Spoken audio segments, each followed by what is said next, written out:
Sveiki draugai! Šiame video bus pilna apžvalga šio vejos roboto ir taip pat mes jį instaliuosime. Taip kad skirkite šiek tiek laiko ir sužinosite viską apie DCK gamintojo lidarinį lazerinį vejos robotą. Tai pradėsim nuo to, kad šitam robotui priešingai negu seniesiams robotams nereikia vedžioti jokio perimetro kabelio, kurį įkast ar smaiksyti žemėje tikrai nereikės. Taip kad šitą dalyką mes pamirštam. Toliau, šiam robotui nereikia kelt GPS antenos, nereikia rūpintis nei kur bus antena, ar matys dangų ir lygiai taip pat yra puikus sprendimas tais atvejais, jeigu jūsų sklypas yra L arba U formos. Ką tai reiškia? Jeigu jūsų namas stovi sklype ir mes turime veją iš vienos, iš kitos ir iš trečios pusės, tai ypatingai rekomenduojame naudotis lidariniais robotais. Dėl ko? Jeigu namas jūsų stovi per vidurį arba yra daugiau namų, kai stovi roboto stotelė, jinai turi bendrauti su robotu. Ir kai robotas užvažiuoja už namo iš kitos pusės, gali netekti radio ryšio su savo GPS antena. Tokioje vietoje robotas gali dirbti nekorektiškai ir čia yra puikus sprendimas. Ne tik, kad nereikia kelti antenos, rūpintis kur bus stotelė, bet ir esant U formos arba ten, kur daugiau pastatų tokiam sklypui, šita technologija ypatingai yra tinkama. Sekantis momentas yra GPS signalo blokavimas. Šią temą turbūt girdėjo jau ne vienas. Galbūt jūs gyvenate šalia pasienio, galbūt jūsų teritorijoje yra dideli aukšti medžiai ar pastatai, kurie slopina GPS signalą. Tai norint neturėti problemų su GPS signalu, tai vėlgi šitas robotinis žolynų žablikas yra puikus sprendimas, nes jam GPS signalas yra visiškai nereikalingas. Blokuoja ar neblokuoja, geras ar blogas ryšys, mums yra nesvarbu, nes mes esam tam nejautrus. Na, užteks tų kalbų, laikas įsipakuot, pažiūrėti, kas yra komplektacijoje. Dėžė sveria netoli 20 kg, nėra pati lengviausia.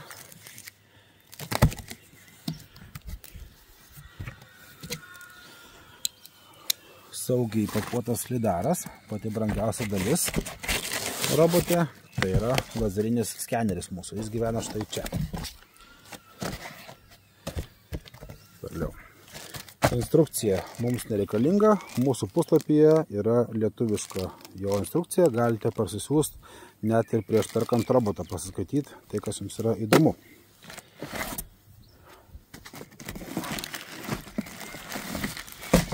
Turime maitinimą ir turim jo 10 metrų. Tai yra mūsų stotelės maitinimas.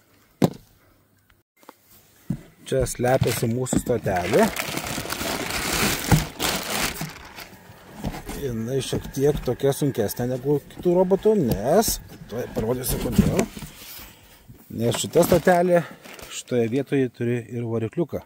Statosi čia šluotelė ir kai robotas įvažiuoja į savo stotelę, šluotelė nuvalo jo lidarą. Čia turim pakrovimą kontaktus, o čia yra atšvaitai, kurie turi būti visada švarus, nes robotas juos mato ir tai yra kelrodė žvaigždė robotui orientuotas, kur grįžtamo. Na štai ir mūsų žablikas. Mūsų žablikas štai čia. Įsitraukime jį už galo. Čia yra rankena. Čia yra serijos numeriukas galėjo. Taip, turim nemažą diską. Diskas turi 1 cm laisvumo. Dabar negaliu parodyti, nes jis yra pilnai pakeltas į viršų. Tačiau, kai robotas pjaus ir paleis savo diską, jis turi apie centimetrą laisvumo, tam, kad jei kažkur kliūtų, kad galėtų diskas pasikelti į viršų. Mes tai vadiname plaukiojančiu disku. Ratai mūsų pakankamai ir karbuoti ir neprigrubus, viskas yra čia tvarkoje.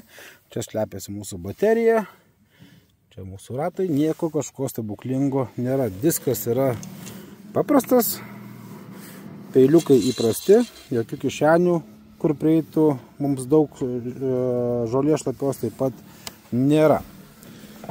Čia mūsų jungimas ir išjungimas.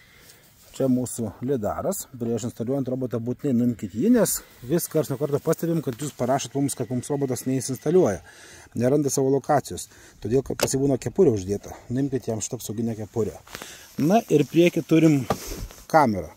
labai geras sprendimas yra vejos robotams su lidarinė technologija, nes lazeris turi spindulėlius ir jie toli, aišku, įsiplečia tie spindulėliai.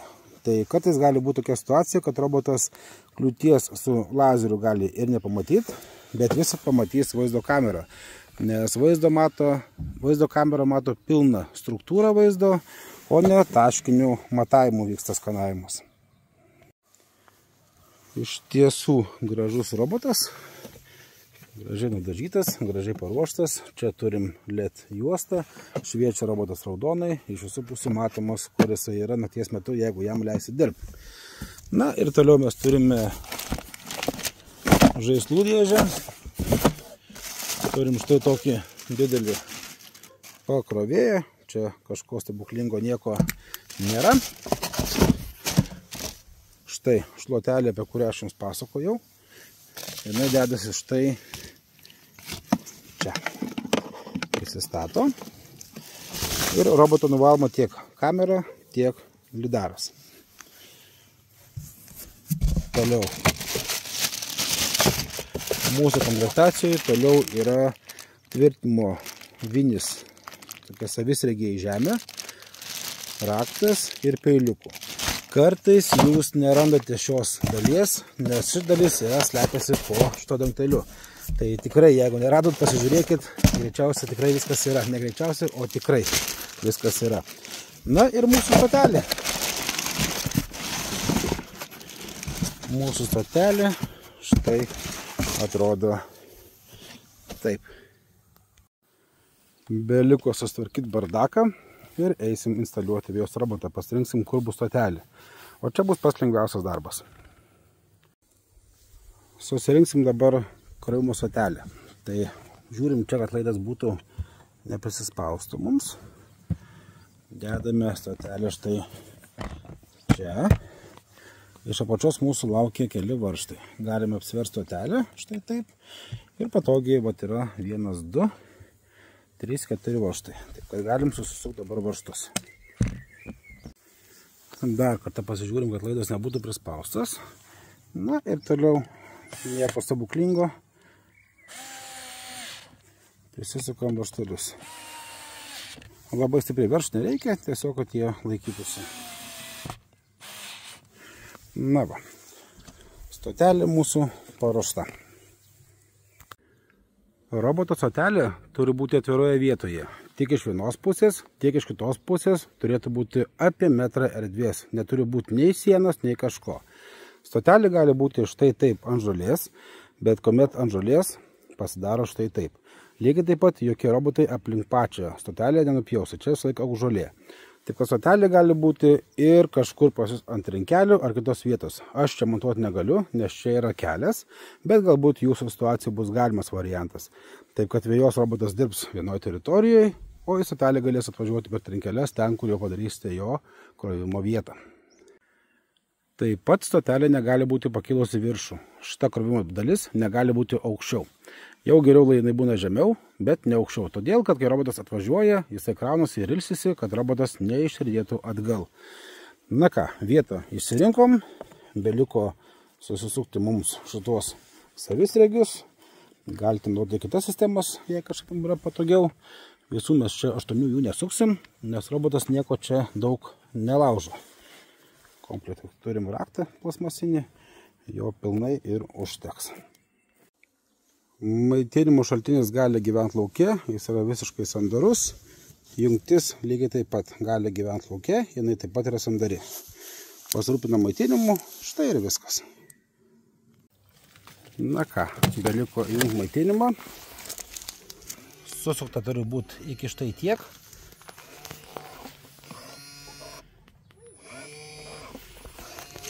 Viskas tvarkoje. Labai svarbu, kad prieš visus sekančius darbus robotas šiek tiek pasikrautų. Būtinai nusiemam šią kepurę, nepamirškit.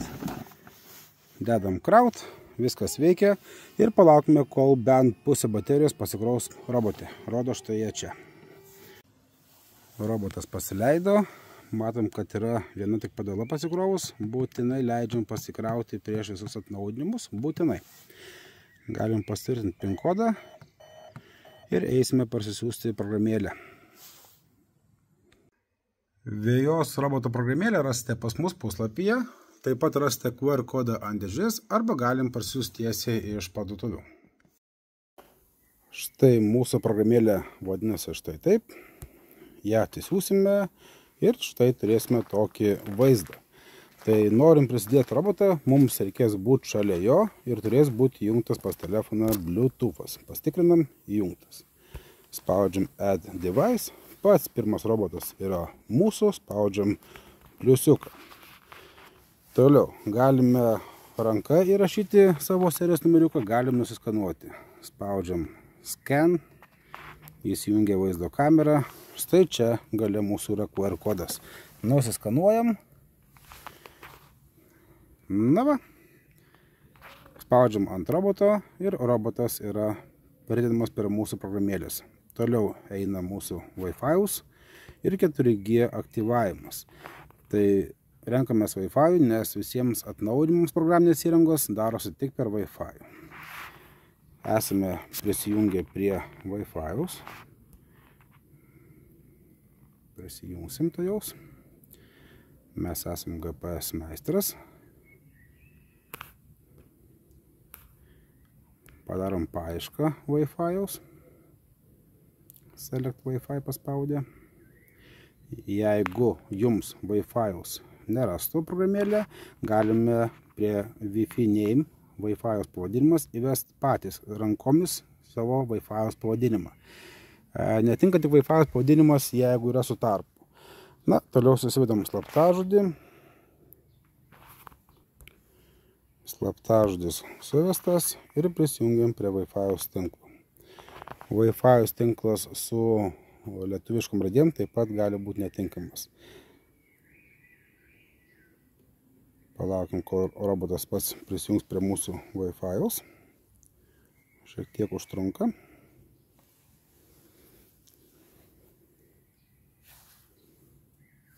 Wi-Fi connected. Štai, robotas pasakė, prie Wi-Fi'us prisijungė.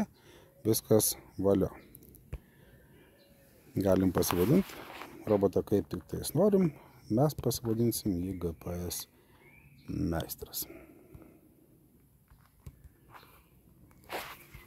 Štai.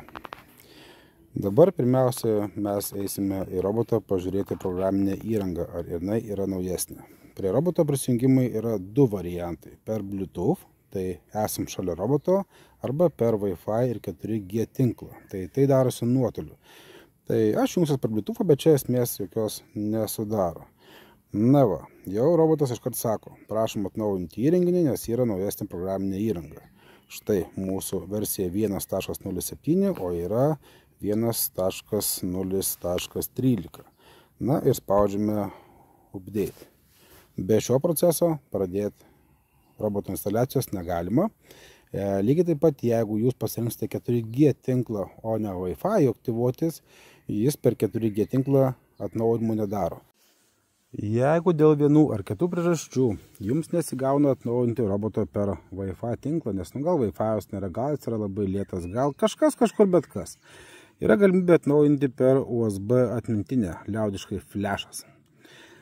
Flashas turėtų būti mažos talpos, nereikia jų didelių, nes reikia FAT32 formatu suformatuoti prieš atliekant atnaujinimą. Update failą rasite pas mus puslapyje prie prekės parsisiuntimų. Parsisiunčiam 200 ten daugmaž megų failiuką, įsikeliam į raktą. Raktas suformatuotas būtinai FAT32, pakartoju antrą kartą, nes tai labai svarbu yra. Įsitikinam, kad robotas yra pakrautas. Atsidarom uodegą. Kišame mes jam USB-C ir jisai pradės atnaujinimo procedūrą. Tuo metu būtinai turi būti pajungtas robotas į stotelę. Robotas jau atsinaujino, tai gali trukti ir kelias minutės ir 15 minučių, priklausomai nuo interneto greičio, Wi-Fi signalo. Ir dabar pirmiausia, ką padarysim, tai pasikeisime kalbą.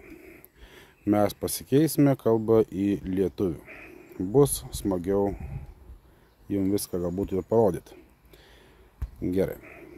Keliaujam dabar į robotą. Jungiamės per Bluetooth'ą, esame šalia, mūsų telefone Bluetooth'as taip pat turi būti įjungtas. Pasitikrinam, įjungtas. Gerai. Įrenginiui dirbant, jo kamera bus įjungta. Nu, taip tau ir reikia. Kursim žemėlapį. Štai pradžia mūsų visa. Spaudžiam kurt žemėlapį. Tikrai nerekomenduojame naudotis dirbtinio intelekto žemėlapio sudarimu. Jūs tikrai 1000 kartų geriau žinote savo sklypo ribas ir kur reikia kaip davažiuoti. Dirbtinis intelektas niekad taip tiksliai nepadarys, kaip galite padaryti jūs. Tai dirbtinio intelekto aš jums net nerodysiu, niekad nerekomenduoju šio naudoti, jokiam robotui visiškai. Ir plus tai tinka dažniausiai labai išskirtinai tobuliems sklypams, mažiems sklypams, mažiukams, vadinkim, plotams. Taip kad eisim daryti viską patys. Na, dar kartą pasako, nuimkit dangtelį nuo lidaro. Vyksta patikra. Robotas dabar išvažiuos iš savo vietos. Robotas paruoštas darbui. Ne. Žiūrim, kas yra. Pažiūrime, ar tikrai yra pakrauta baterija. Baterija pakrauta, Bluetooth'as ir kad nėra stop klaidos. Gerai, PIN kodą reikėjo susivesti, kad robotas tikrai yra mūsų. Išsaugojam ir dar kartą darom patikrą. Na va, viso labo PIN kodą reikėjo susivesti. Pradėti žemėlapio kūrimą. Paspaudus pradėti, robotas perės į žemėlapio kūrimą. Iškart parodysiu, kas darysis. Robotas išvažiuos iš savo vietos, šiek tiek pastovės ir susikalibruos savo poziciją. Stotelės vieta yra nekeičiama, jinai labai yra svarbi. Labai arti roboto irgi nebūkit, nes lazeris fiksuoja ir jūs. Taip, kad jau kur padėjo stotelė, taip jinai ir liks. Norėsite pakeisti stotelės vietą, piešit per naują visą žemėlapį. Taip jau darosi. Nepaisant, kad robotas išvažiavo ir dabar yra grubiai per 1,5 m nuo savo stotelės jungties, jūs galite piešti žemėlapį privažiavę arčiau nuo šitos ribos, ne nuo čia. Jeigu robotas stovi šiek tiek toliau nuo stotelės, mums reikės nupiešti koridorių, kaip jį reikia grįžti. Nepaisant, kad čia yra 1,5 m, ar stotelė ten stovi, ar stotelė va ten stovi, ar ten stovi stotelė, reikės robotui parodyti taką, kaip į ją įvažiuoti. Koks yra mūsų virtualus tunelis. Kad to nedaryt, mes prisivarysim robotą arčiau. Taigi, einame į valdymą. Valdymas yra paprastas. Yra mūsų džostikėlis. Prieš darant planą galite pasivažinėti su robotu šiek tiek po sklypą. Pripras jūsų rankos prie valdymo. Matom žemėlapyje tašką, kur mūsų yra stotelė. Privažiuosiu šiek tiek arčiau.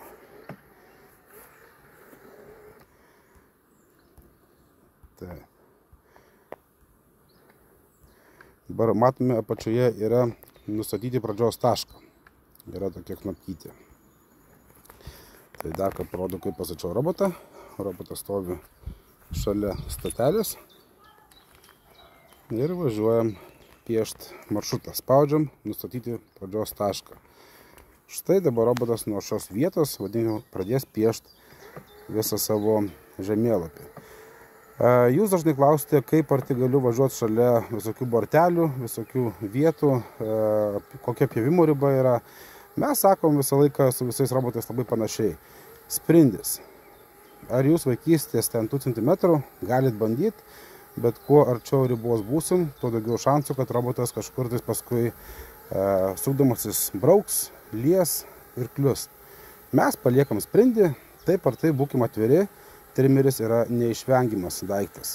Taip kad ar ten liks pas mane 10 cm, ar liks pas mane 12, 15, 20 cm, nėra skirtumo, nes trimerio juosta vis tiek yra platesnė. Štai taip mes varomės robotą. Palieku aš grubiai sprindį. Galite jūs bandyti arčiau varyti, paskui persipešti žemėlapį, jeigu norėsit. Na ir toliau važiuojam ratuku su robotu. Kaip jau pravesit, taip jau robotas ir žinos. Bedarant žemėlapį nusprendžiau sustoti ir šiek tiek papasakoti jums labiau, kas yra lidaras, kaip tai veikia. Tai čia, kaip minėjau, nekartą sukasi lazeris ir skanuoja aplinką. Lazeris šaudo labai dažnai ir robotas puikiai žino distanciją. Iki bačkos yra tiek metrų, centimetrų ir milimetrų. Iki tvoros ten yra toks atstumas ir visur viską įsimatuoja. Kai tvora yra skardinė, kaip tenais atstovė, ar ne, tai yra labai aiškus, tiesus objektas, į kurį distancija nesikeičia. Taip pat ir šita bačka. Bet dabar supraskim, kas bus toliau. Robotas skanuojasi distancijas, išsimatavo čia viską krūmų, eina kiaurai elektrinė, yra kuolai, bet kuolas yra šiek tiek per siauras, kaip atskaitos taškas, bet vis tiek robotas imasi ir paviršius visus. Kuomet mes šitą žolės išpjausim, pažiūrėkite, kaip dirbs robotas, nes robotui dings tam tikras matavimas, kurį prieš tai jis turėjo. Lygiai taip pat jūs girdite, kad oi, tvora yra geras atskaitos taškas. Taip, gera tvora yra štai ta, skardinė, bet ne šita. Šita tvora neturi nieko tokio, vadinkim, masyvaus, į ką robotas gali su lazeriais pataikyti, pasimatuoti. Čia virbelis yra tiesiog per siauras. Ką tokiu atveju daryti? Yra įvairūs plastikai, kurie užsikiša kaip dekoras, tai nereikia visos tvoros taip ir daryti, bet bent jau apatinę vieną ir antrą segmentą būtų labai puiku, jeigu jūs uždengtumėt. Tinka ir bortelis, tinka kažkas, tinka net ir vazonai didesni. Svarbu, kad robotas turėtų į ką atsiskaičiuoti distancijas. Toks yra darbo principas lidarinių robotų. Lygiai ir taip ir čia. Robotas gali įkrist, bet to dalyko tikrai nebus, nes mes turime vieną gerą objektą, tai yra skarda. Tuje dėja auga, šakos auga ir kartais gali būti situacijų, kada reikės apačią pakirpti medžio, tam, kad būtų atviras matavimas į skardą ir nebūtų šitie visi nestabilūs paviršiai. Kitas dalykas yra medis. Robotas medį štai aiškiai mato, nes jo kamienas yra pakankamai jau storas. Dėl to robotas turi gerą tikslumą ir čia robotas neįkris. Jeigu jūs vedate prie tvenkinio savo, kur yra atvira vieta, atminkite taisyklės, robotas turi turėti į kažką, į ką atsiskaičiuoti distancijas. Ar tai vazonų eilė, ar kažkokia dekoracija, kažką jis tiek turi turėti. Na va, baigiame apvažiuoti savo plotą. Grįžtame į pradžios tašką ir jį pasiekus, robotas pasakys, kad pasiekėte pradžios tašką. Na va. Išsaugojam žemėlapį, atlikta, baigta ir juodas išsaugoti. Ar tikrai norite saugoti ribų žemėlapį? Taip, pateikti. Na, dabar iš telefono visa informacija yra kraunama į robotą, nenueikit nuo roboto, viskas vyksta Bluetooth režimu. Taip, kad turim būti šalia. Na va, turime susikūrę žemėlapį. Kai pravažiavom, taip ir turim. Dabar kursime papildomą žemėlapio informaciją, tai nevažiavimo zonas. Tai spaudžiam dešiniai daugiau. Yra salelė, yra riba ir yra praėjimas. Tai salelė tai bus nepjovimo zonos. Riba tai kursime naują žemėlapį.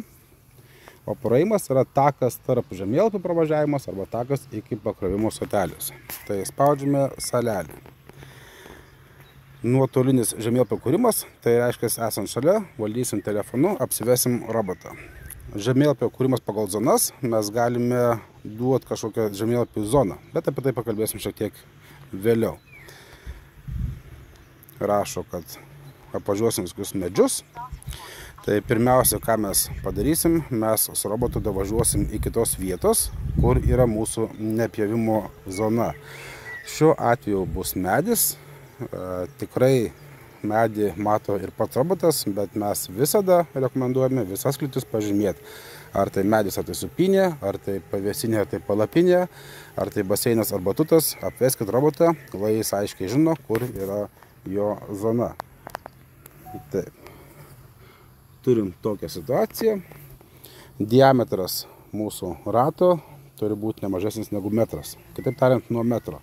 Jeigu medelis jūs visai mažiukas, teks apvažiuoti metro diametru. Toks yra nevažiavimo punktas.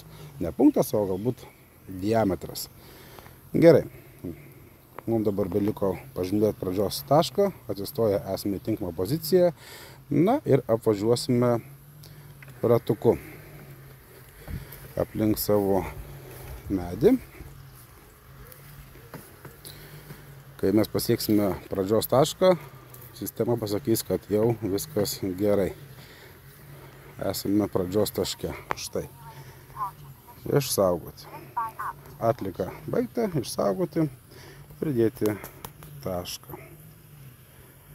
Štai mūsų apvažiuota medžio vieta. Privažiavome prie dar vienos nepjovimo zonos, tai iškart parodysiu niuansus. Čia mes turime kaip ir stabilų daiktą, bet yra jo, vadinkime, labai korėtas yra. Tai lazerio matavimas į tokius menkus strypelius tikrai yra prastas, bet geras yra į tą bačką. Geras yra į saulės elektrinę. Krūmai, kai nusipjaus, robotas pames distanciją, nes jis dabar, kaip mes atvesim, jis matuoja tiksliai distancijas iki visų objektų. Bet turime mes dar tvorą, turime krūmų šiek tiek, viskas čia bus gerai. Tokios vietos kaip medis yra puikia atskaitos vieta, nes robotas vesdamas aplink šitą vietą puikiai įsimatuos distanciją ir žinos, kad čia va taip reikia laikytis tos distancijos. Sekanti situacija yra štai toks bijūnas. Dabar jis atrodo taip, po mėnesio jis išgrius, išdirbs, šitie visi reikalai nusvirs ant žemės ir robotas žinos, kad distancija iki krūmo yra tokia, tarkim ten 20 cm. Kai atsiras bijūnas ant žemės, viskas pasikeis.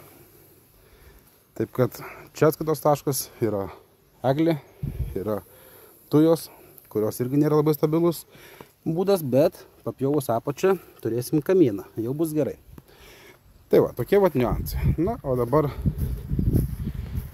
apsivedam robotą, atsistoję esam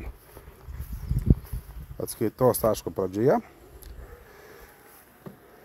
Ir apvažiuosim savo pavėsinę.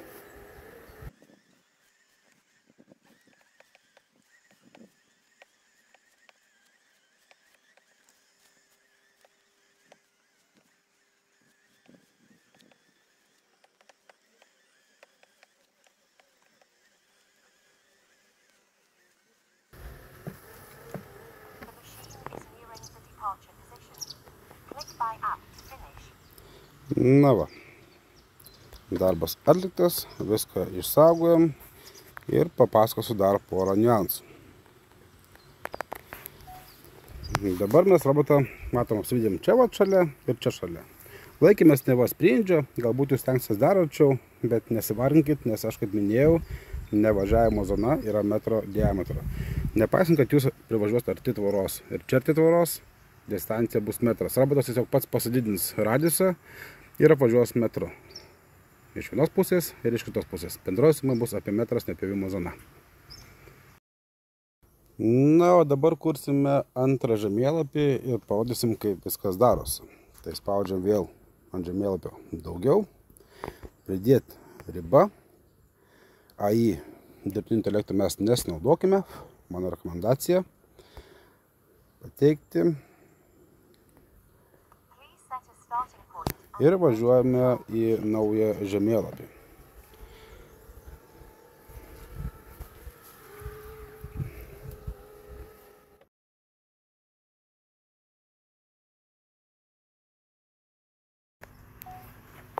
Dabar situacija tokia. Turime taką ir mes visą laiką sakėm ir sakysim, kad pravažiavimas yra metras. Čia metro aišku nėra ir mes puikiai suprantam, kad šiek tiek rizikuosime su roboto tikslumu. Pirmas blogas dalykas yra nestabilus paviršius, bet sprendimas yra pakirpti tujų apačias. Toliau, kaip bebūtų, supraskim teisingai, matuoja distanciją iki nestabilaus paviršiaus, kuris gali augti, pasikirpti ir panašiai. Jeigu mes į tarpą tujos įdėtume plytą, kaip pavyzdys, ar tvorelės segmentą kažką tais, kas yra stabilus paviršius, jau robotas turės tikslų matavimą. Kita pusė mūsų yra nuožulna. Netiesus yra objektas. Robotas, kai važiuoja, sviruojasi. Matavimas tai čia. Taip pat yra nestabilus. Kažkoks mažas fragmentas, akmuo, kažkokia dekoracija gali išspręsti šitą klausimą. Ir jau čia nesvarbu, ar čia DCK gamintojo, ar kiti lidariniai robotai, principas yra toks pat. Mums reikia stabilių paviršių. Kuo mūsų bus stabilesnis ir tikslesnis matavimas kitos taškas, tuo robotas galės tiksliau pravažiuoti per tokius siaurus pravažiavimus, kur jam važiuoti šiaip ir neduota, bet mes aišku tai padarysime. Grįžtame į roboto nustatymus, važiuojame iki naujo žemėlapio ribos. Na ir tarkime startas bus čia. Dar ką jums parodysiu. Kaip ir čia, taip ir ten, kaip ir viskas atrodo tas pažemėlapis. Tačiau čia yra labai siaura. Šios vietos mes nepjausime, nes kai robotas važiuos tokiamis kryptimis, jis šitame siaurame dalyke turės sukinėtis. Čia tiesiog išmals. Be abejo, galima susikurti atskirą čia žemėlapį šitoje vietoje ir duoti važiuoti jam vieną kartą tiesiog tiesiai. Galima tai padaryti, be abejonės. Bet dėl vieno karto, asmeniškai aš taip ir taip trimeriu čia pjaunu palei visas tujas, taip pat jo reikia.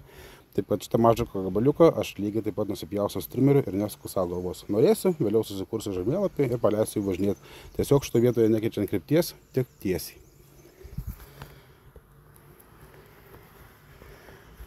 Mūsų starto vieta pasiekta ir brėžiam naują perimetrą.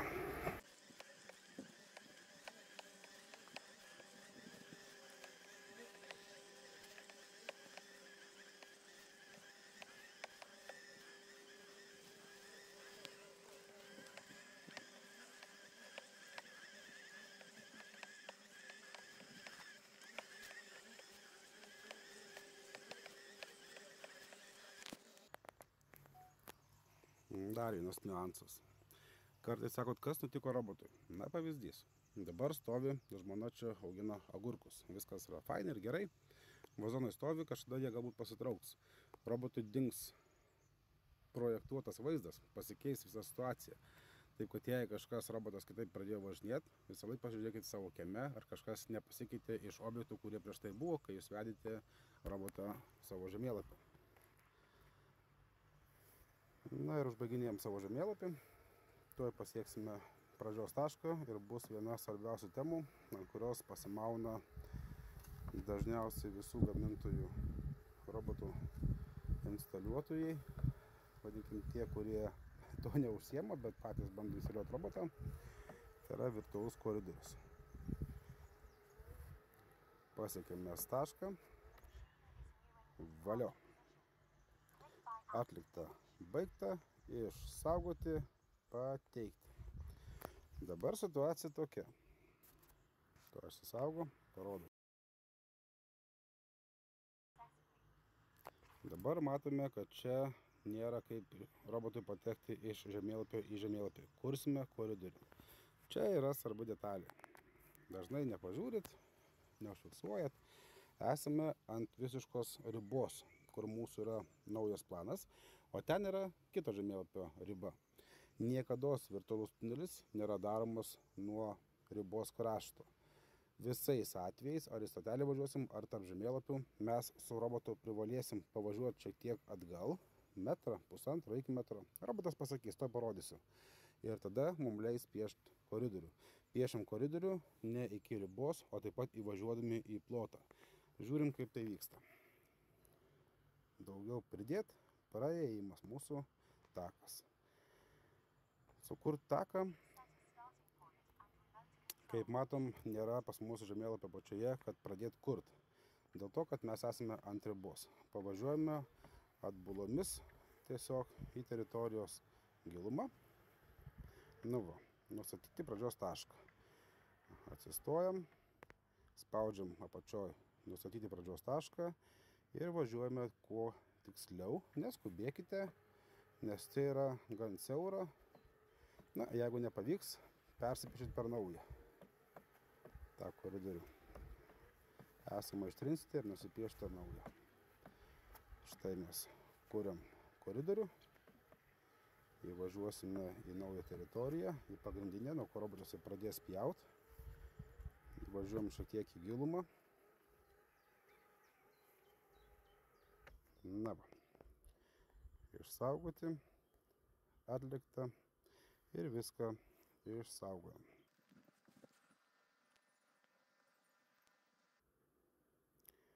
Tai mūsų koridorius prasidėjo nuo nekrašto ir eina iki nekrašto. Tai yra svarbu. Gerai, dabar mes robotą siunčiame į krovimo stotelę. Važiuoja jisai pasikraut. Mes per tą laiką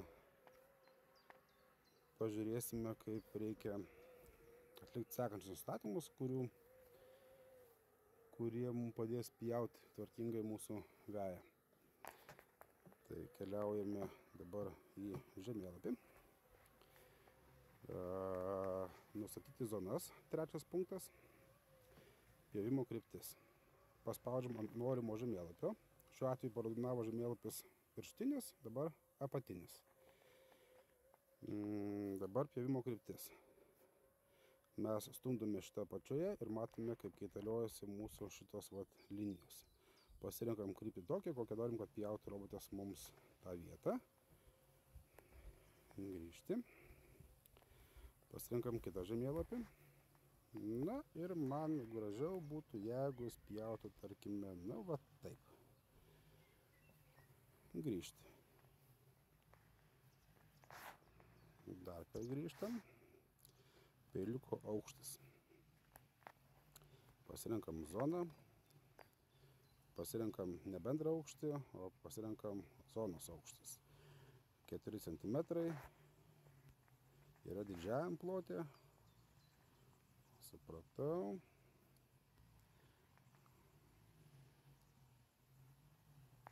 Pasirenkam kitą zoną. Zonos aukštis 4 cm. Supratau. Štai. Esam pasiruošę. Jeigu reikėtų po atnaudinimo ar kitoje situacijoje jums ant roboto pakeisti aukštį, tą dalyką galima padaryti, nes kartais būna, kad atlikus update, lietuviškai atnaudinimą, sako, pirma robotė sureguliuok peiliuko aukštį. Tai paspaudžiam ir laikom, kol pradės mirksėti, čia viskas mirksi dabar, bet dabar pradėjo mirksėti, matosi, ne? Čia galim pasikeisti norim aukštį ir išsaugojam. Na. Štai tiek pradžiai. Taip pat po atnaudinimo, galbūt esamieji vartotojai tos funkcijos dar nematė, tai parodysiu. Einame į žemėlapį nustatymus, einame nustatyti zonas, pjovimo kryptis. Pasirenkam kažkokį tai žemėlapį ir atsirado viršuje standartinis režimas. Tai reiškia, anksčiau robotas važiuodavo tiesiom linijom ir kas kartą pakeisdavo 10 laipsnių važiavimo kampų. Kad neliktų vėžių, kažkaip gal tai gražiau. O standartinis režimas atsiranda, mes kaip sakom, staltiese. Vieną kartą robotas pjauna vienu kampu, kitą kartą pjauna kitu kampu. Pasirenkam kitą žemėlapį ir taip pat jungiam staltiese.